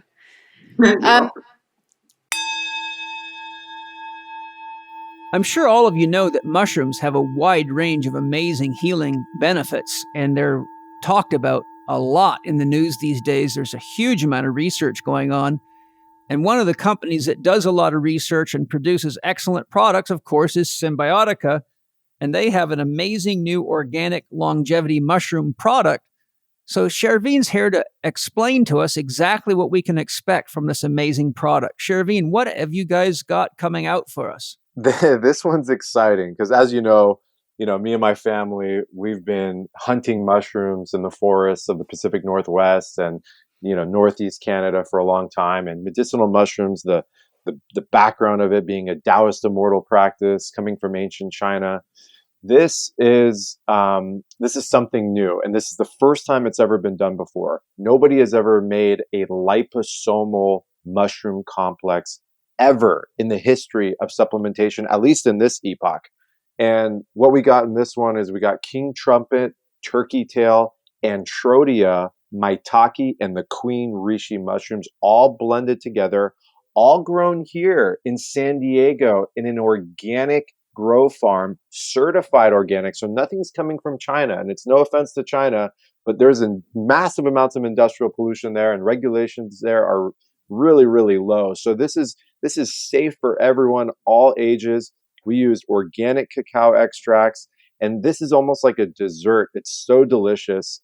The benefits, we all kind of know mushrooms. It's an adaptogenic herb. It helps your body adapt to the environments. They contain B vitamins, triterpenes, metabolites, vitamin D, prebiotics. They all support a healthy immune system, nervous system. They lower systemic inflammation, and it's delicious. It's like a chocolate fudge dessert, and you can use it in any way you want, any application, straight from the bottle. You can put it on top of foods. You can put it on top of fruits. I mean, this one's going viral right now in so many ways, and I'm really excited for everyone to try it. Well, head on over to Cymbiotika.com, Cymbiotika, and get your happy California-raised sunshine mushrooms with some high-end chocolate. And what a great way to start your day and know you're loving your body. On checkout, use your code, capital C, capital H, capital E, capital K 15. That's CHEK 15 for your 15% discount. And while you're there, check out all the amazing products at Cymbiotika. You can't go wrong. In wrapping up our conversation today, I'd like to circle back to our first question, which I asked you, what does it mean for you to own 2021? Because I think we can all agree that 2020 for pretty much everybody has not been the year that we probably set out for it to be come January the 1st, 2020. It's thrown spanners and wrenches. It's presented opportunities. It's presented challenges. It's definitely, as I said, not been what anyone, I think, was planning. Well, as we record this, about 10 months ago now. So what advice would you give to any of our listeners, male or female alike, or just the listeners in general, for moving into 2021? Own your shit. I would say, and I want to keep this short because I'm really enjoying listening to everyone, the ones who are next to me and the ones that are speaking remotely from all over the world. But, again, I go back to create your 2021, but own your shit. Women that I've worked with and just as clients, but also when I work with couples, is I seem to notice there's a pattern of we don't want to be criticized and we don't want to admit when we're wrong or that we have failed. Because it's really hard to do that. We are hard on ourselves. But take relationship for an example, and I'm going to use this because I got married yesterday and we didn't exchange vows, we exchanged our shadows. And it was a very nerve-wracking moment for me. I know it was for Alex, but it was wonderful to be surrounded by the people that we love and that inspire us as well. But by exchanging our shadows, we were admitting and owning what we need to work on. And when you do that, it begins to materialize. And so not working on it, not improving it, not figuring out ways in introspection and awareness and practice to change those patterns, whether they are behaviors or thoughts or, narratives going on. It's just being open to receiving criticism, feedback, even if it's negative, that's going to make you a better person. And if we want to stick to the, how do you own 2020? I think that's how you're going to do it. And I think I'm a little biased because that's how I think I'm going to own 2021, because we're coming off of a really stressful year and everybody's stressed and everybody's going to be trying to get out there and make up for it. So just be honest with yourself and own your shit. And then I'm going to pass it on. Ashley? I think that the best thing that has changed my life and feel is best for everyone to do to create the authentic growth, especially through the pandemic times, is come into a consistent mindfulness practice. It creates change. It creates positive change. It helps you deal with any kind of adversity. It helps you accept what is. I think it's important that through a mindfulness practice, it allows you to look at the light side. It's all about perspective anyway. It's just what do you want to see on the other end of any kind of pandemic, adversity, diversity, whatever it is.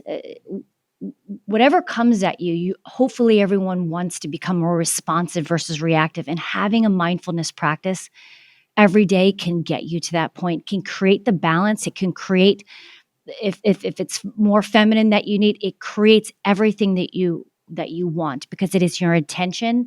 It's about putting out there what you do want. And through that practice, you can create all your dreams can become true. I'm a testament of it. And when I do, and you, when you create the contrast, and sometimes we need contrast, it can help you resonate at a higher level of love when you do need to make amends, and you do need to kind of move into a higher place. To me, it's all about moving into a higher level of love for yourself and for others, as we all embrace this adversity that's going on with this pandemic and anything else going forward in life. You at the end of the day, it brings you to that reflective consciousness that when you do sit in your bed and you are about to fall asleep and you are saying your prayers and you are being grateful for what your day presented and what you can do better the next day and how you can love better the next day. Those are things that if everyone could take time to do that within themselves, I think humanity would proceed and deal with anything much better. Hey, Ashley, really quick, can you elaborate on like mindfulness practice? Like for you, what is a mindfulness practice? Or if you were sharing with, clients or patients? I mean, just, for those who may not know. So for me, a mindfulness practice, it has, I think every person individually has a practice that serves them, whether it's some sort of active meditation, whether it's journaling, whether it's doing some sort of movements like some Tai Chi or Qigong, or for me, it's stillness. It's gazing into my third eye and being still and activating that energy so that I can reach higher consciousness and live through my higher self on a daily basis. It's about being still. It's about resonating from my soul versus my ego. It's about making soul predominant over my ego. It's about listening to what ego may be trying to tell me. It may be listening to what my soul is trying to tell me. It may be tapping into my master guides and my angels that are my guardians that are all there helping me try to become the better version of myself. But I think a mindfulness practice, first and foremost, is just being there with self and listening and accepting whatever comes to mind and allows to wash away and then welcome whatever comes through. And lots of times that can be gifts of, oh, just thanks for reminding me what I need to do today. Or it could be something helpful. It could be you reflecting on the dogma that presents in yourself. I think that it is a practice that's very individual for each person at what they're capable of doing that particular day. Thanks. I wanted to just be, people and, women hear a lot about mindfulness. It's such a, very, I guess, widely utilized term. And so I have clients who get a little confused when I say mindful, because I'm just telling them to be mindful.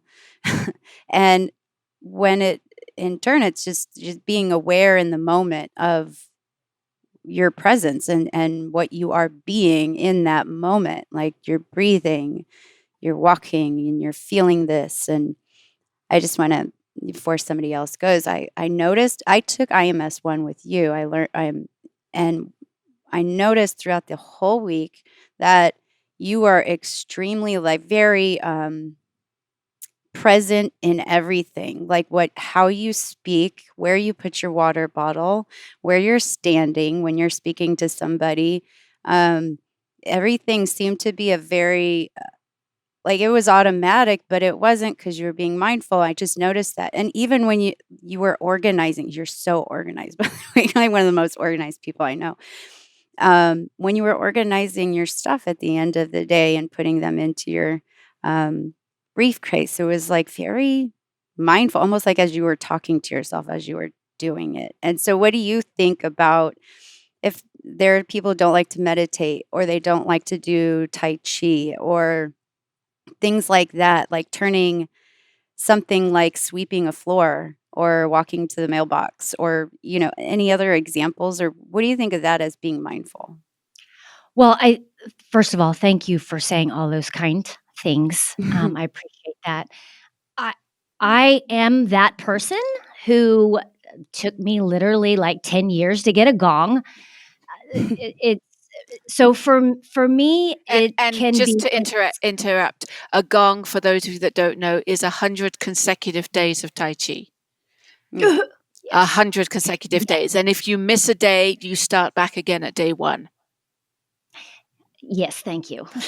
So for me, depending where any person is at, I have clients that have that monkey mindedness, and I say, depending on what their challenge is that they're dealing with, could be 5 minutes of just creating a gratitude list, could be 5 minutes of journaling what their emotions they're feeling at the moment, what their present judgments are about themselves, or better yet, list all the things that you love about yourself. It could be just 5 minutes of looking in the mirror and trying with all your heart to tell yourself how much you love yourself. It could be going out in nature and just watching the birds and listening to the animals.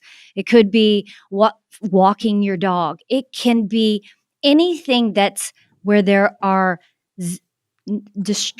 not distractions, the phone, the computer, and if there seems to be too many, then write them all down. And then when you can get to a place when you can just be with yourself and just hear your own thoughts and hear what's in your heart, and then you can list potentials. Could be a to-do list. Could be anything that's just focused on you and not others. For someone who loves to please other people and is a consummate doer, it can be just about you and not thinking about all the things that you need to do for everyone else in your life. That can be a big step for some people. I love it. Thank you. Yeah, thank you. Thanks, Ashley. Nicole, would you like to give us your advice? I don't know if it's advice, but it's definitely like my Thoughts. thoughts. If I'm breathing, I'm winning. Like if there's any tips I can give, just breathe. They can't take that away from us. And at some point, if it is gone from us, I think we're going to win too then. I don't really know. But for me, every breath is a gift, whether I'm in pain or I'm seeing a wedding or a baby born. It's just a gift to be alive. So owning 2020 is about breathing, and also not becoming infected with fear. We've got this fear virus that's going around, and I think it's got all of us, some of us, holding our breaths at times, and just come back to the breath. And that's been one of the most beautiful mindful practices for me. Is every mindful practice, there's breath in it, and that breath has that capacity to trick my body biologically into thinking that everything is okay no matter what.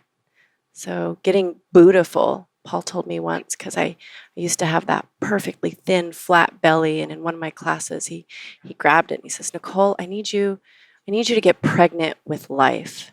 I need you to inhale so big you get Buddhaful," and giving me that freedom to let go of like the judgments of what people will think if I take a full belly breath, and I did, and it was the best gift I ever received. Pulled me out of adrenal fatigue, and it'll pull me through 2021. Fabulous. Joe? That's beautiful. I feel for me, probably continuing with the practice I've had in 2020, which was to really own the law of reflection and own what others are gifting me as the mirror. And if there's resolve or work needing to be done on that reflection, which the law of reflection is always a trigger. So going in and looking at what that trigger is and being mindful not to project it back out onto the other person and reject the gift that they're mirroring to me, but go away, take some quiet time and go and see what the gift is. And every time I've done that, I find in time, maybe not straight away, but in time, my heart opens again and it feels fuller than it did the last time. And there's more of me that I get to claim. And inner work, the inner shadow work. People may feel that it's foreign or hard work, or in truth, I've come to see it as life-changing. It's life-changing work. It's not hard work. It's life-changing work. And I'm going to be embracing more of that in 2021. And from that place, what will be birthed will always be in the highest potential for me, is my belief. Thank you. Amy, words of wisdom. Wow. Yeah, wow. I'm really aligned with you on that, Joe. I would say, stop feeling like you got to hustle for your worth. Yeah, I feel like so many people are wearing like the overwhelmed busyness, like badge of honor. Like, I'm just so busy. I got so much going on. Busy, busy, busy. And, we're enough. We don't have to prove to the world our value by everything that we're doing. And to just step back and get clear and honest with what our motivations are. I know that's what I've had to do deeply over the last 18 months is, why am I doing what I'm doing? Why am I working myself to death? Why am I saying yes to everybody but myself? And get clear on my motivation and to know the difference when it's really coming from a place of love and out of the genuine need to share and give with no expectation of return. And because ultimately that's so much more powerful. Love is the most powerful magnetic force in the universe that we know of. And I call it the pull. The pull is much stronger than the push, right? When we're forcing it and we're trying and we're fighting and we're working and we're, staying up too late and, all the things we do and 400 cups of coffee, like I'd like to look at 2021 as the year that love is the wind in my sails. Love is what's giving me the force to live my life and determines my activities during the day and what I say yes to and what I don't say yes to. And then sit back and let the miracles happen. Amazing. And although none of you can see this, Nicole is actually wearing a sweatshirt that says love right across the front of it in great big letters. All So, right. And she's we're sitting we're like all a very Buddha. aligned. and so, Angie, words of advice, wisdom from you for 2021.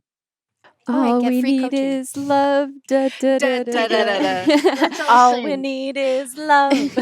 What- Da-da-da-da-da. So what I wanted to just kind of reiterate and share, I think it was kind of a common theme with amongst all of us is, to self-reflect, to breathe, to meditate if you know how to do that. I feel like that's the best thing someone can do is to learn how to stop and, be able to be awake while dreaming, and be able to self-reflect in your life and to look around you and and feel what's going on inside you and say, what do I not like, as we've talked about, what our feelings are and what needs to be changed. And the only way to do that is self-reflection and to, becoming still, whether that means just sitting in a yoga, meditative pose and doing, just the Om mantra, or whether it be, the things we teach about through the CHEK Institute, learning how to do zone exercises. I think those are the most underrated things that we are taught. We teach that in HLC 1 and we forget about them. We review them in HLC 3 to remind us how important it is to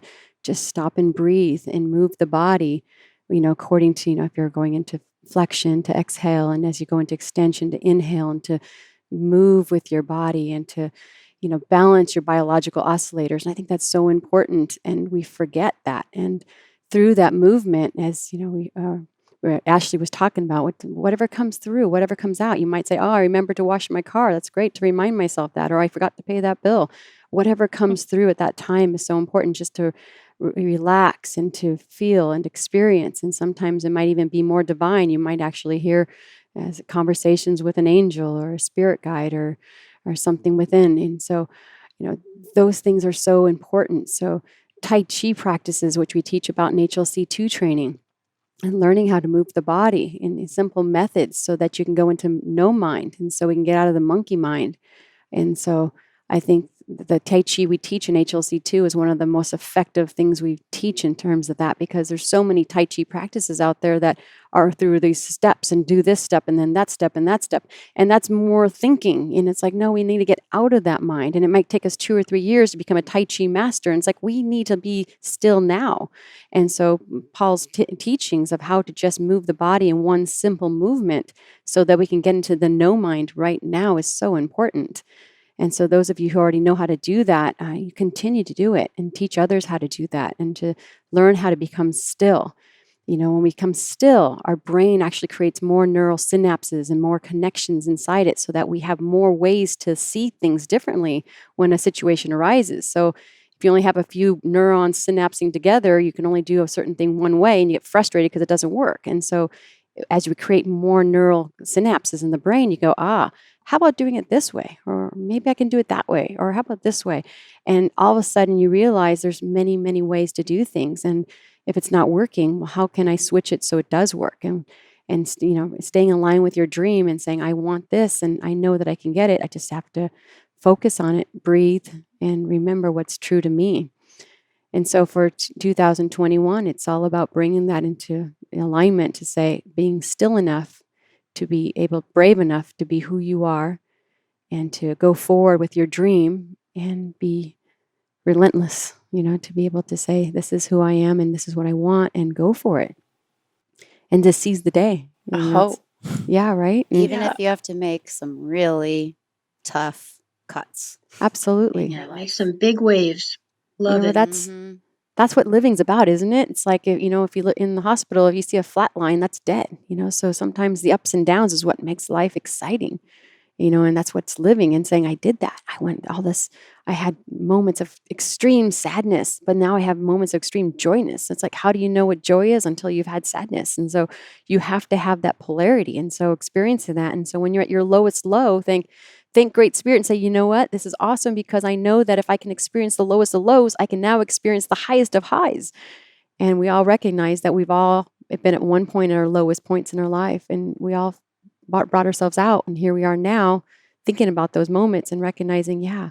And when that wave comes again, and we might fall low again, we don't know what 2021 is going to bring, but to remind ourselves to ride that wave and recognize that we can get through this. And can I just piggyback on that with, like, some of us are at a high. And I think more importantly right now, many of us can be at that low and going into 2021 with compassion. And if you've got enough, don't hoard more. Like, how can you give your neighbor a roll of toilet paper and or whatever those things are? Like, Sure. Service is going to be so important. I think that we're all in this together, and that compassion of reaching down the ladder and pulling your brother or your sister up. Raising the Yeah. vibration by giving our gifts, give our gifts to the world. And I forgot who it was, Amy or Joe, who said earlier, like, just everybody's going to be different and think different. I forgot what exactly you said, but it was just know that everyone has their own story, their own narrative, and opinion and facts and their own truth. And those are all very valid, and that is okay. And you can still be compassionate and giving and serving to the all, even if some of that all does not agree with you, or have the same opinions or values, etc. You know, if it ain't got that swing, it don't mean a thing. Well, I said that verse backwards, isn't it? The other way around? Either way, same thing. Yes, indeed. We are. If everyone was the same, life would be extremely boring. So boring. Unless everyone was like Paul CHEK. no, then life No. would just be No. extremely challenging and busy. Yes. Oh my God. Everybody. So thank you so much for your time today. And this has been such a great conversation. I hope all the listeners have enjoyed this as much as I have. Thank you, Amy. Thank you, Joe. Thank you, Ashley. Thank you, Nicole. Thank you, Sara. Thank you, Angie. I really appreciate the time you've taken to sit and talk about these things with us. To all the listeners out there, I hope you've enjoyed this somewhat change of style and pace in the Living 4D with Paul CHEK podcast this week. We would love to know what you think. Paul will be back. Have no fear of that next week. And in the meantime, please ponder on some of the wisdom that you've heard today. How can you apply this in your own life? How can you apply this in the life of your family, your friends, your clients, whoever you may be directly influenced by or influencing yourself? And to everybody listening and not listening, we wish you a very happy, healthy, inspirational close of 2020, and even more so in 2021. Thank you for listening to this episode of Living 4D with Paul CHEK. Except this week, it was with me, Penny Crozier, and today's guests, Angie CHEK, Nicole Devaney, Amy Fournier, Sara Gustafson, Ashley Mazurek, and Joe Rushton. You can find Angie online at angiesworld.com or email her directly at angiesworld@me.com. Grab a copy of her book, Body by Angie, at amazon.com. Nicole's website is at nicoledevaney.com, where you can get a copy of The Beauty of Balance, a step-by-step guide to help women become clear on their goals within all areas of life. Just click on the Gifts tab. Connect with Nicole on Instagram at Nicole the CHEK Goddess or on Facebook at The CHEK Goddess. Listen to Amy's new podcast, Awakening Aphrodite, on Apple Podcasts, or get a free mini ebook with 3 of Amy's top 10 tips from her latest ebook, Foundations in Fat Loss, by joining her email list at amyfournier.com. That's AMYFOURNIER.com. She's also on Instagram and Facebook at FitAmyTV. You can find Sara on Instagram at primal_fusion and at Women Who Raise Hell, or visit her website at primalfusionhealth.com.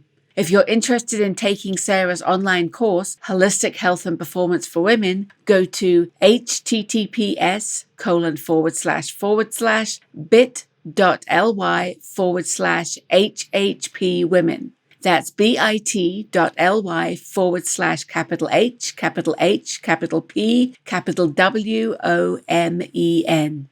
Ashley has a podcast called Balanced Body, which you can find on her website at balancedbod.com. Connect with her on Instagram at balancedbody.ashley or on Facebook at Ashley's Good Chi Circle. Jo has just opened registrations for her next Master's Way Path of Light course. Go to her website, joannarushton.com/the-masters-way for details and to register. Find her on Instagram at jo_Rushton_ or on Facebook at joanna.rushton52. For more contact details on all our guests today, as well as the special offers and gifts, please visit the show notes for this episode at CHEKinstitute.com/podcast and click on the button to read the Living 4D episode notes. Follow Paul on Instagram and Twitter at Living4D Podcast or on his YouTube podcast channel, youtube.com/Living4D with Paul CHEK. You can watch more on Paul's blog at paulcheksblog.com and the CHEK Institute's new streaming media site, chekiva.com.